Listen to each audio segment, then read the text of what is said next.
Hey guys, welcome back for another video. We got a good one today. What we're going to do is we're going to do our early predictions and best bets for all of our Week 11 NFL games. We're going to break down every single matchup and try to predict the outcome for all of them. Who's going to win, who's going to lose, and what the final score will be. And we'll also touch on the bets, the money lines, the spreads, the over-unders. We're going to be breaking down all of these matchups. Make sure to hit that like button. Make sure to subscribe. If you have any comments about these games or anything else, please drop them below, and I will respond every week. We go over every single NFL game, and we also have our best bets video later on the weekend, and we also do the same thing for every college football game as well. If you're a football fan, if you're a sports fan, make sure to like, make sure to subscribe to the channel so you can follow along with us. So this is our early predictions video. Obviously, I'm making this video prior to the Monday night game, so week 10 is not fully in the books yet, but it's never too early to get started looking at the games you have coming up the next week. We'll have another one of these videos coming out later in the week because we know the spreads do change and there's going to be a lot of injury updates coming up soon. But let's get started kicking things off. Our very first game, our Thursday night game at 8:15 on Amazon. We have the 7-3 Washington Commanders coming off that loss. We did have them losing,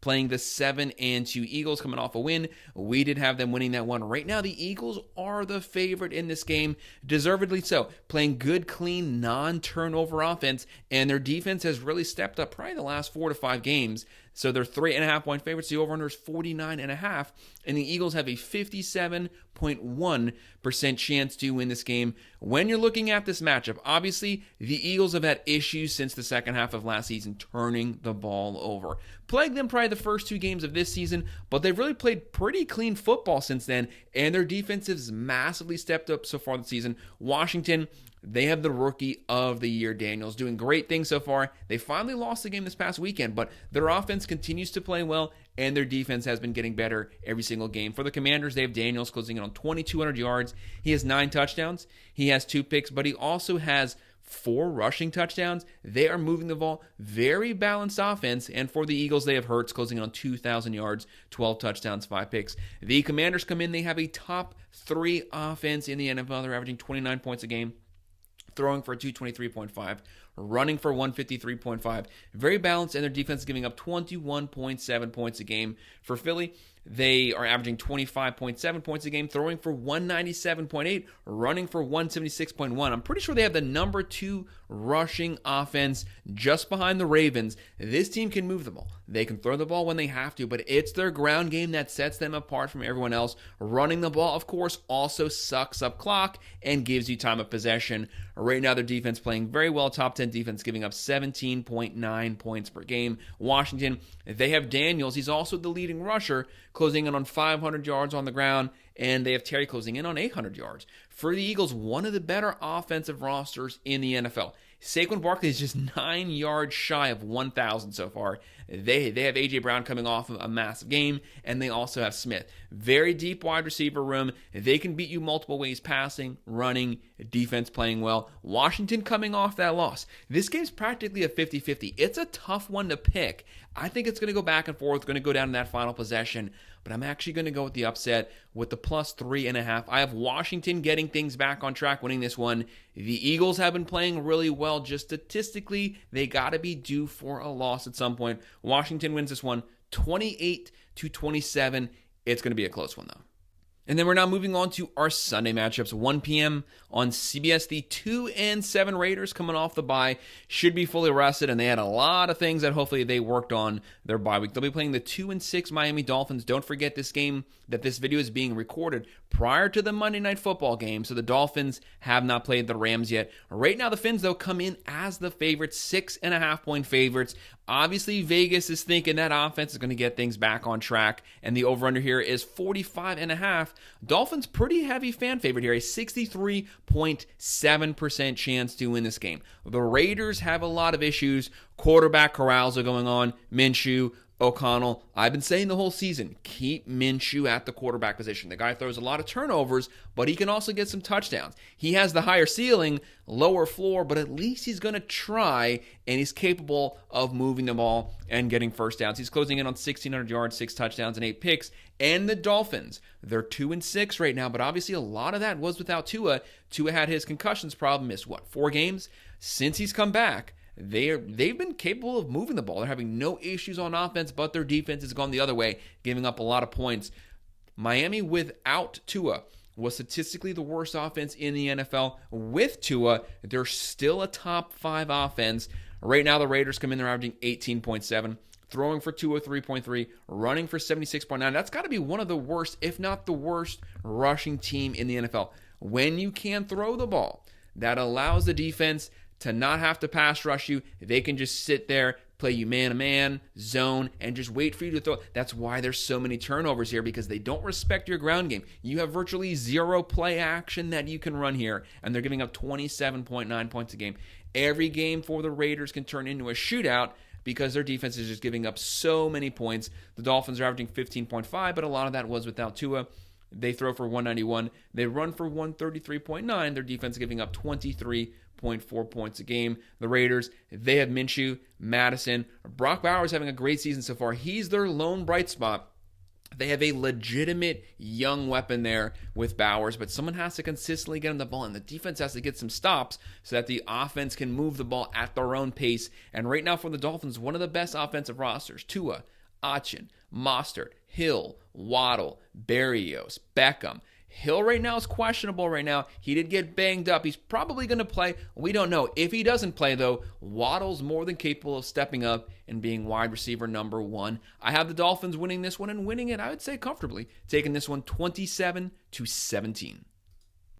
And then the next matchup at 1 p.m. on Fox, we have the 6-3 Green Bay Packers coming off the bye versus the 4-5 Bears. The Bears are reeling right now, 3-game losing streak. They were looking like a playoff caliber team prior. Then the Hail Mary versus Washington happened. They have not been able to rebound. The offense has virtually disappeared. They are coming off of a sloppy loss, thus they have to be the underdogs here. Green Bay comes in 6-point favorites. The over-under is 41.5, and Green Bay has a 57.7% chance to win this game. Love missed 2 to 3 games, and still he's closing in on 1,900 yards, 15 touchdowns, 10 picks. A lot of picks, a lot of turnovers. We got to cut the turnovers down. The Bears have a very good defense. Their offense is completely sputtering right now, but we know they're going to have a great defense. They're going to get after you, get quarterback pressures, hoping that the pressure is going to force some mistakes that are going to lead to turnovers. And for the Bears, they have Caleb Williams closing in on 1,800 yards, 9 touchdowns, 5 picks. His very first game this season, 93 passing yards. Then the offensive line got better, started to buy him some time so that he could find those targets down the field. Odunze, Moore, started playing better. The last 3 games, the offensive line's gone back to the way that it was playing when the season started, playing sloppy football. He's getting banged up a lot, making mistakes. He's not having time to throw the ball down the field. Right now, the Packers, probably one of the best rounded teams in the NFL. They're averaging 25.6. They throw for 235.8. They run for 154.8, very balanced. They're giving up 21.6 points a game. For the Bears, they're averaging 19.4 per game, throwing for 169.6, running for 108.1. That defense, still a solid defense, considering the amount of pressure and the amount of 3 and outs the Bears give them. They're only giving up 18.6 points per game. The Packers love Josh Jacobs closing in on 800 yards. They have Reed. For the Bears, if they have everyone healthy, they have Williams, Swift, Odunze, Moore. They have the playmakers. This is a playoff caliber team just based off of their defense. They can ride their defense, but they're fighting right now to try to get back to 500. Packers want to continue to roll here. This is one of those upset games because the Bears are due for a good performance, but the coach did say they're going to make changes on offense. What are those changes? We don't know as of right now. Are they going to bench Williams? I don't know about that. He's a young quarterback. Do you want to mess him up? But you also can't let him keep getting hit like this. I have Green Bay winning because at least we know what the Packers are going to bring week in, week out. Packers win this one 28-20.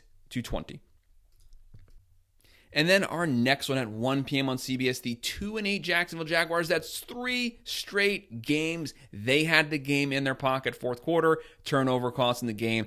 At least they're playing good teams close, but they can't seem to get over that hump. They're 2-8. They'll be playing the Lions, who come in here at 8-1. We had the Jags losing. We had the Lions winning in Week 10. The Lions, what a win they had to end the game Sunday night. perfect performance. Goff had an awful performance first half, but this offense really stepped up. This defense without Hutchinson has been playing at a Super Bowl caliber level. Right now, the Lions come in heavy favorites here. 11.5-point favorites. That's a massive spread for an NFL game. And the over-under is 50.5. Lions have a 76% chance to win this game. Trevor Lawrence missed the Week 10 game. Will he be back this week? We don't know yet.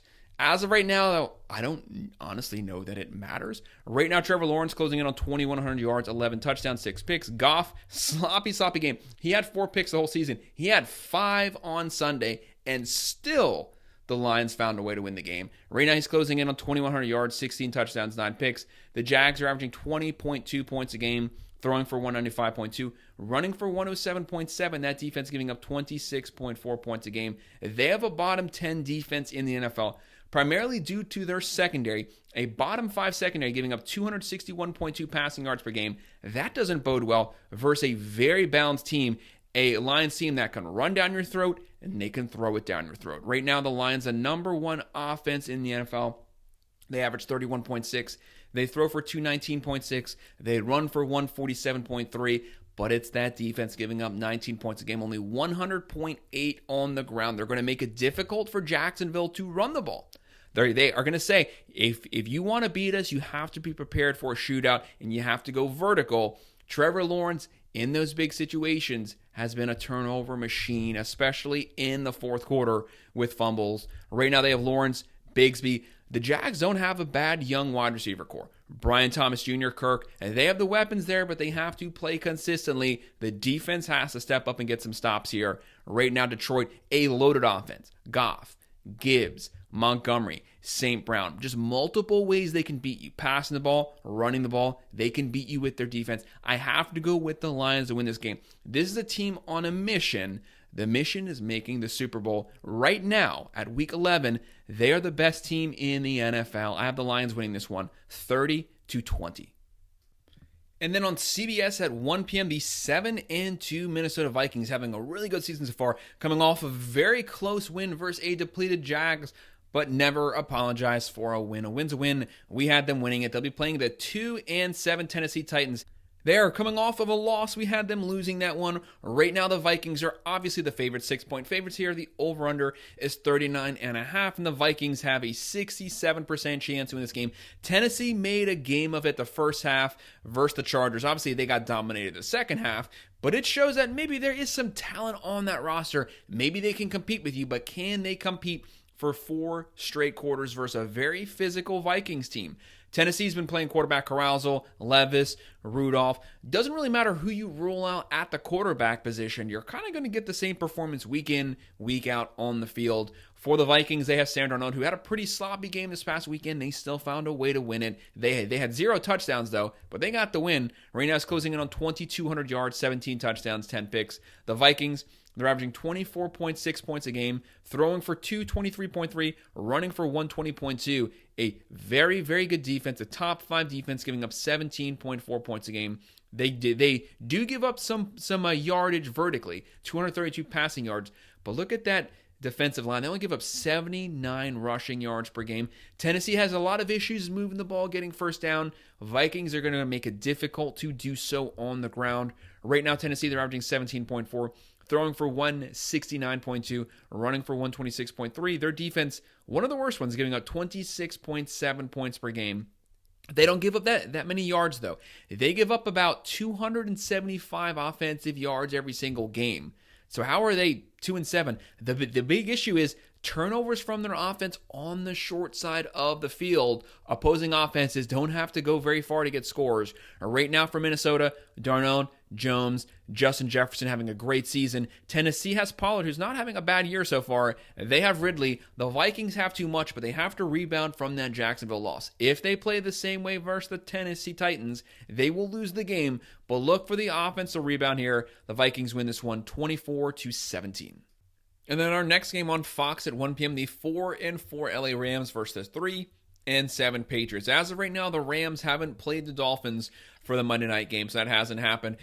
The Patriots walked away with that upset win versus the Bears. Props to the Patriots. Props to Drake May for having a solid game. Right now, the Rams, though, are the favorites. 5.5-point favorites. The over-under here is 43.5, and the Rams have a 67.4% chance to win this game. They're going to be led by the veteran Stafford, closing on 2,000 yards, 9 touchdowns, 6 picks. What sets the Rams apart is when they have a fully healthy offensive roster. This is a completely different team. Cooper Kupp, Nakua, Atwell, Williams, multiple weapons, multiple ways they can beat you, and the veteran quarterback who knows how to find his primary players. Drake May closing in on 1,000 yards, 7 touchdowns, 5 picks. Right now, the Rams are averaging 21.3 per game. But a lot of that was without their best weapons because they had a lot of guys missing a lot of times. As long as Nakua doesn't punch anyone on the field, the Rams do have an offense that can compete with any offense in the NFL. They throw for 231.8. They run for 97.1. Got to get the rushing yards up, though. They do give up 24.3 points a game. But what's going to help the defense is an offense that can move the ball, get first downs because it keeps the defense off the field, keeps them fully rested. Right now, the Patriots, they're averaging 16 points a game, throwing for 156.8, running for 114.3. The defense playing better in the last 2 weeks, giving up 22 points a game. The Rams, I mentioned the playmakers. They are loaded. They can beat you throwing, running, and they're buying that defense time. The Patriots, they have Stevenson. They have Hunter Henry. Patriots look good this past weekend. They beat the Bears. Can they keep that momentum going? I have the Rams getting a win here, and that offense flexing its muscles. They win 28-17. And then at 1 p.m. on Fox, we have the 2-7 Cleveland Browns coming off the bye versus the 3-7 Saints. Let's give the Saints some credit. They just beat the Falcons. Great performance for New Orleans. Started out the year 2-0. Then they dropped 7 straight games, completely fell off the rails. They were due for the win, but they had to find a way to fight for it. They won it. Right now, the Saints are carrying that momentum into this week's game. 1.5-point favorites. The over-under here is 43.5. Saints have a slight edge here, 50.1% chance to win this game. This game is practically a 50-50. It's basically a pick-em. You don't want to sleep on the Browns, though. Deshaun Watson is out for the season, but this team's probably better off for it because he was awful. Jameis Winston, though.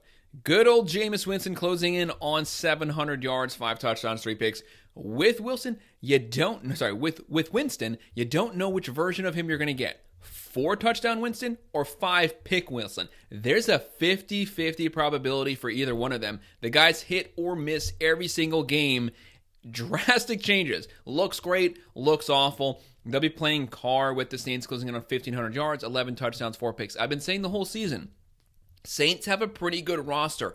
They're never on the same page at the same time for one game. The offense plays well, defense plays like crap. Defense plays well, the offense plays like crap. They got everything together this past weekend, but can they use that to kind of right the ship? Firing coaches, a lot of changes going on. But one thing the Browns have, they have a solid defense. Statistically, it doesn't look the best, but that's because the offense has left them on the field every single game. But maybe Winston can play a clean turnover game here and keep pushing that ball vertically down the field. The Browns average 16.4. Throw for 183.4, run for 91. Got to get the rushing yards up. They're giving up 23.7 points a game. New Orleans average 22.7. They throw for 212.4. They run for 122.4, and their defense gives up 24.6 points a game for Cleveland. They have Winston, Ford, Judy. They have that defense that they can rely on here. Hopefully that's going to travel with them on the road. Saints, Carr, Kamara, who's also the leading receiver. Olave is banged up. If they have him healthy, that could be the difference maker. This game's going to be close. It's going to go down to the end of the fourth quarter. But I actually have the Browns pulling this one out, winning this one 20-17. They should be fully rested. They should be prepared for this game. But the Saints are a team you want to watch because they are much better than their record has been this year. And then at 1 p.m. on CBS, we have the 4-6 Colts coming off of a loss. We had them losing that one versus the 3-7 Jets. The Jets. What a awful, pathetic performance they had this past week. You don't know what to make of the Jets. They have some playmakers there. They have the veteran quarterback. They have the good defense, but they've been firing coaches, removing coaches. They have so many moving parts.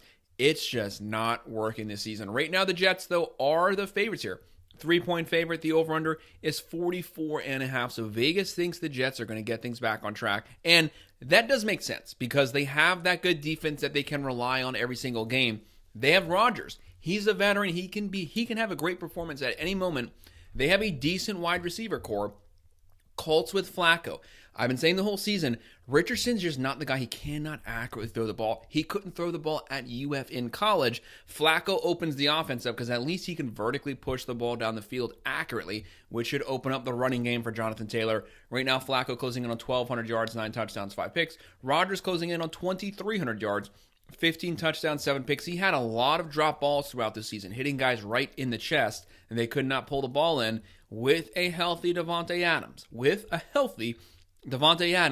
That's the veteran wide receiver that he needs, that he has a connection with, that he can push the ball to on third and longs. Right now, the Colts are averaging 20.8, throwing for 198.3, running for 121.3, and their defense giving up 22.3. And the Jets, they average 17.7, throwing for 211.7, running for 86.8. They got to get the running game up. That's really bad rushing numbers.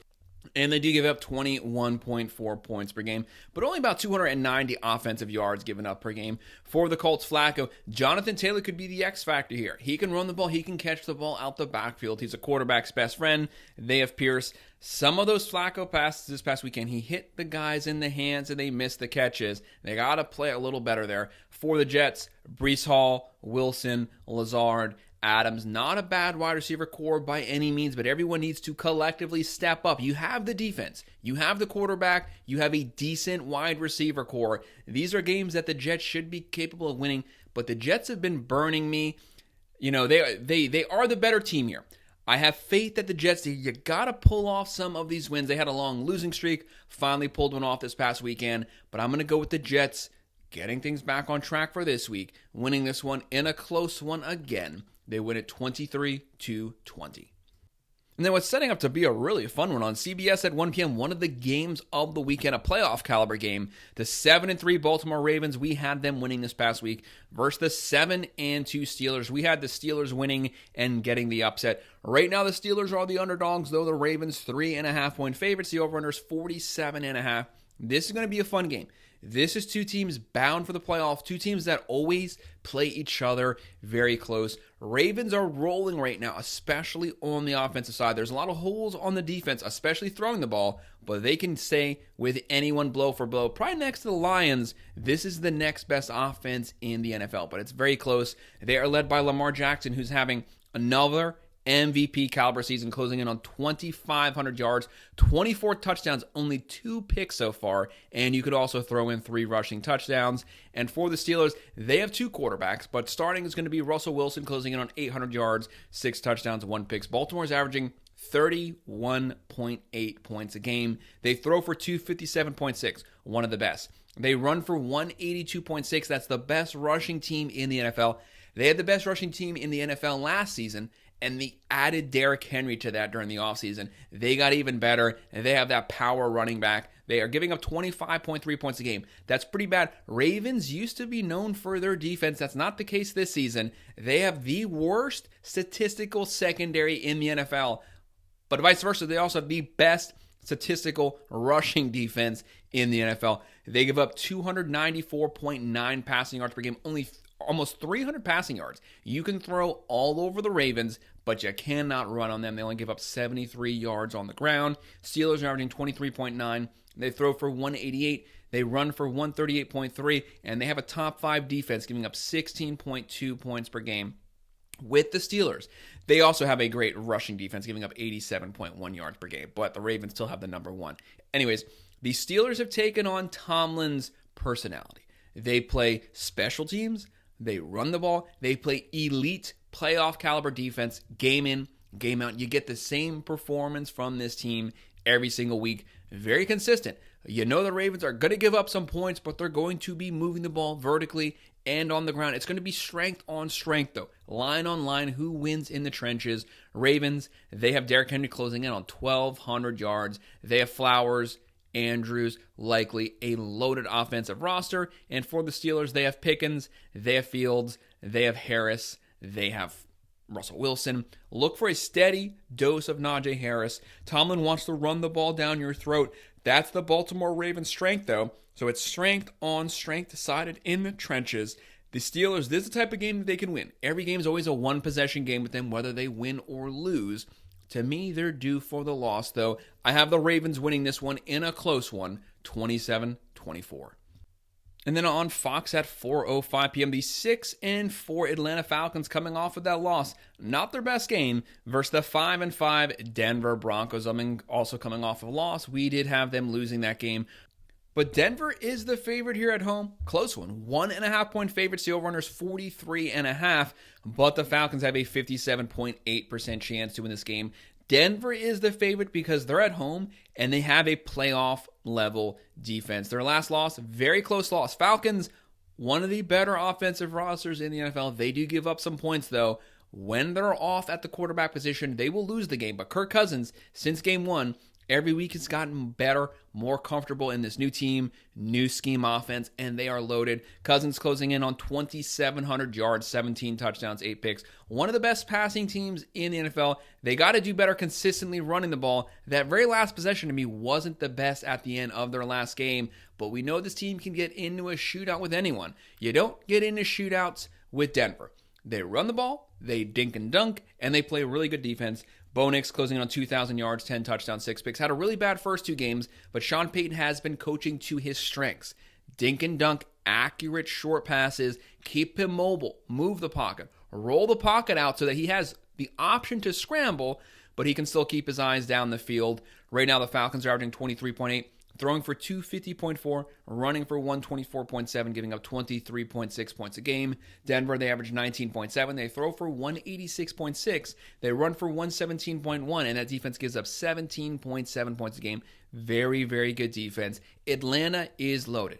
Cousins, Robinson, Algiers, Mooney, Pitts, quarterback, running back, wide receiver, tight end, loaded at every single position, and they have a decent line. For Denver, Nix, Williams, Sutton.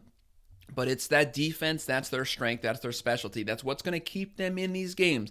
Denver, more than capable of giving the Falcons their second back-to-back loss. But I have the Falcons winning this one. Close one.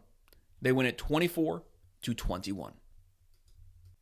And then at 4:05 p.m. on Fox, the 4-5 Seattle Seahawks coming off the bye, fully rested, versus the 5-4 San Francisco 49ers coming off of a win.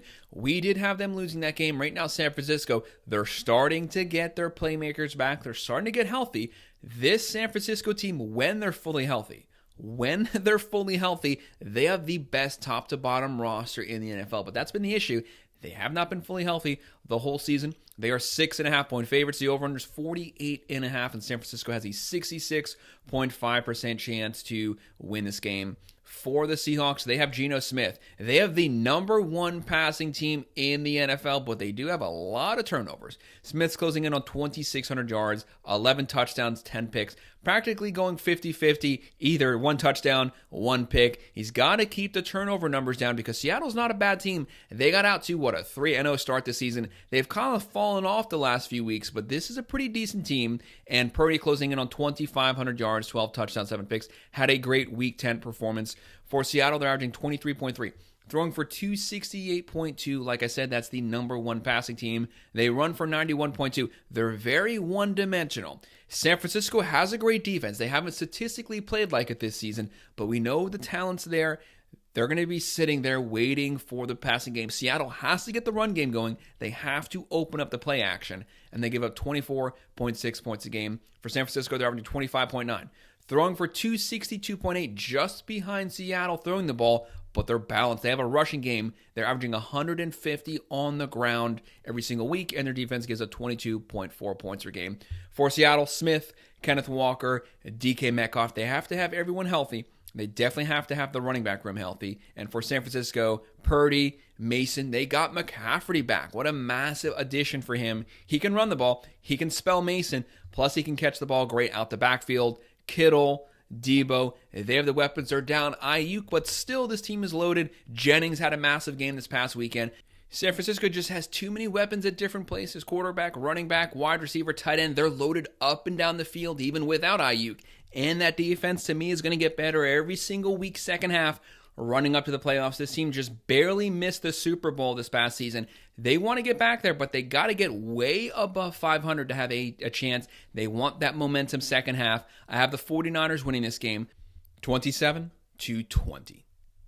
And then quite possibly the game of the weekend on CBS at 4:25, the 9-0 undefeated again still. The Kansas City Chiefs come in here 9-0. We had them winning this past weekend. What a win it was. You cannot beat this team for some reason. Blocked close field goal to end the game. Everything just seems to be going in their favor every single week. Something happens, but a win is a win. They are still undefeated. 9-0. Never apologize for that. They'll be playing the 8-2 Buffalo Bills. The Bills cannot get over the Kansas City Chiefs, especially in the playoffs. But perhaps they can knock them off of that undefeated streak here because the Bills, they are rolling right now. A top 5 offense, a top 10 defense. Josh Allen having a good season so far. Right now, the Bills are the favorites, which kind of scares me right now because the Bills can never beat Kansas City. It's always really hard. They've done it, but it's hard. It's always a shootout, always a final possession, last-minute game. The Bills being favored here, to me, could spell Kansas City remains undefeated. They're 2.5-point favorites. The over-under is 45.5.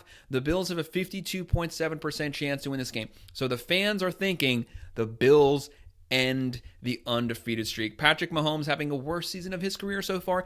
Doesn't matter. He hasn't had to do too much. His defense is a Super Bowl defense. They get turnovers. They give him the short field. He doesn't have to go very far to score, but he's been playing better the last 2 weeks. We know what he is. He's an MVP. Whenever you need him, he will step up. He will deliver the ball, take the team down the field. He just hasn't had to do too much this season, so they've been kind of playing sloppy just because they don't need it. But when they need it, it's there. He's closing in on 2,300 yards, 12 touchdowns, 9 picks. And Josh Allen having a clean season, but he's starting to throw some turnovers. Now he's starting to get back to typical Josh Allen. He had, 14 touchdowns and 0 picks. Now he has 17 touchdowns and 4 picks, closing in on 2,300 yards. Still having a great season so far. We know he's also mobile. Right now, Kansas City, they average 24.3. They throw for 231.6. They run for 115.1, but that defense only gives up 17.9 points a game. Only 83 yards on the ground. But Buffalo, they're going to scoff at that. Right now, they're closing in. They're averaging 29 points a game, throwing for 222.5, running for 120.7. That defense gives up 19.3 points a game. They are right there with Kansas City on the defensive side of the ball. But statistically, they have the superior offense, but they have the chip on their shoulder. Does that keep them from being able to win this game? Kansas City is not concerned about this game at all. They always have Buffalo Bills card. They can always beat them. They're not worried. It's the Bills who come into this game with something to prove. That could benefit them or that could hurt them because Josh Allen could get back into that gunslinger mentality, start forcing things, and start giving up turnovers. So which version of Josh Allen shows up? The one that we've had this whole season, or does he revert back to the gunslinger ways, trying to make up for the losses to beat Kansas City? Right now, Kansas City, they have Mahomes, Hunt, Kelsey. They've been banged up with Rice and Pacheco, but this is a pretty good offensive roster, getting better every single week. The Bills are loaded, though. Allen, Cook, Shakir, Coleman, Cooper if he's healthy. Josh Allen also has 4 rushing touchdowns. You can never overlook the mobility. This game could go either way. It's a 50-50 matchup. If the Chiefs take it, would not surprise me at all. That's what they do. If something weird happens and they win it, would not surprise me. That's what's been happening every single game this season. But I have the Bills finally getting over that hurdle, beating Kansas City. It's not a playoff victory, but take what you can. They win it 27-23. And our final Sunday night game, but second to last game on NBC at 8:20 p.m., the 4-6 Cincinnati Bengals. We had them losing this past weekend. They lost versus the 6-3 Chargers. We had them winning. They won. Right now, the Chargers are home 2-point favorites. The over here is 45.5, and the Chargers have a 52.9% chance to win this game. The Chargers are the favorites. They're at home. They have the number 1 statistical defense in the NFL right now. That is a hardball team. They, just like the Steelers, have taken on his personality. Special teams, defense, run the ball. Herbert had a very conservative first couple games, but they started to open him up. The guy's a gunslinger. He can go vertical. If you need him to get into a shootout, he can do it. And you might need that with the Bengals, even though you have the number 1 defense, because Burrow's having a great season, closing on 2,700 yards, 24 touchdowns, 4 picks. The Bengals are lighting it up on offense, but they do give up some points. Right now, they average 27 points a game. They throw for 254.8. They run for 89.7. Very, very one-dimensional, and they give up 26.2 points a game. They give up as many points as they score, so this game could end up high scoring, could end up in that shoot 'em out range. And for the Chargers, they average 20.7. They throw for 196.4. They run for 117.9. Harbaugh's mentality is keep the ball on the ground, keep the turnovers down, play field position, special teams, defense. They're only giving up 13.1 points a game. That is number one. Cincinnati's loaded. If they have everyone playing, they can compete with anyone offensively. Burrow, Brown, Chase, Higgins. Chargers, look for Justin Herbert to open some things up on 3rd and long. If they have J.K. Dobbins, he's going to control this game. He's going to have the weight on his shoulders. And they have Ladd McConkey having a great season so far. Chargers are the favorites here. But I have the Bengals getting a win here. I have them winning this one 24-21. This game is practically 50-50 here, but I think the Bengals pull it off. 4th quarter, they have to start chipping away at these games. They have to get back to 500. Baby steps, game by game, they win it 24-21. And our final game of the weekend, a Monday night game at 8:15 p.m. on ESPN. The 6-4 Houston Texans coming off a loss. We had them losing that one. They'll be playing the 3-6 Dallas Cowboys.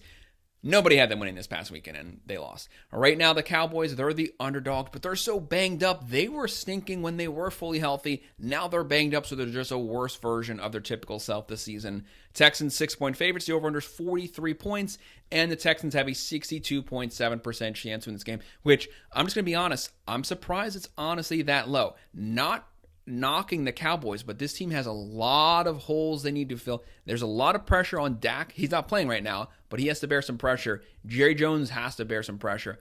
But Mike McCarthy, what have you done to this team? Houston, though. Houston is reeling right now. They got to get things back on track. They had that game versus the Lions. It was in their grasps. They gave the game up, and the Lions took it. We need to see a better second half performance. They had 0 points second half. Houston has to step up. Very talented team, very good team. Who better to get the offense right than the Dallas Cowboys, who have one of the worst defenses in the NFL. Right now, the Texans Stroud, he's closing in on 2,400 yards, 12 touchdowns, 6 picks. And the Cowboys are going to be going with Cooper Rush. Dak, he is currently out. Houston's averaging 22.4, throwing for 218.7, running for 119.4, giving up 22.6 points a game. Dallas are averaging 19.7, throwing for 231.3, only running for 83.7 yards. That's pathetic. That's bottom 2 in the NFL. They gave up 28.8 points a game, almost 400 yards of offense every single game they give up. Dallas's strength used to be offensive line, running game, and an elite Super Bowl defense. All of those are one of the worst in the NFL this season. So that just lets you know where this roster is going. There is talent there, but there is massive holes on this team. Not one or two positions. A lot of positions need to be filled through the draft and in the offseason. CeeDee Lamb's back, but Jerry Jones, you got to do something here. You got to ignite this team in the offseason. Right now for Houston, Stroud, Mixon. Collins will hopefully be back this week. Diggs is out for the season. And for Dallas, Dowdle, their leading rusher, has only 374 yards. The guy averages about 30 yards a game. And then you have CeeDee Lamb, who can't do everything. Someone else also has to step up. This team used to be great. This was a Super Bowl level team the last 2 years. Not the case this season. But, the edge is still there to get things back on track, but Dallas, you just can't compete with the Texans. This is a battle for the state of Texas. I have Houston winning this one, 27-20. But we were robbed because it really should have been a great Texans team versus a great Cowboys team. Would have been a fun Monday night matchup, but things just didn't work out that way. But Houston wins this one. So that's our breakdown. That's our predictions for all of our Week 11 NFL games. Make sure to hit that like button. Make sure to subscribe. If you have any comments, please drop them below, and I will respond. Thank you.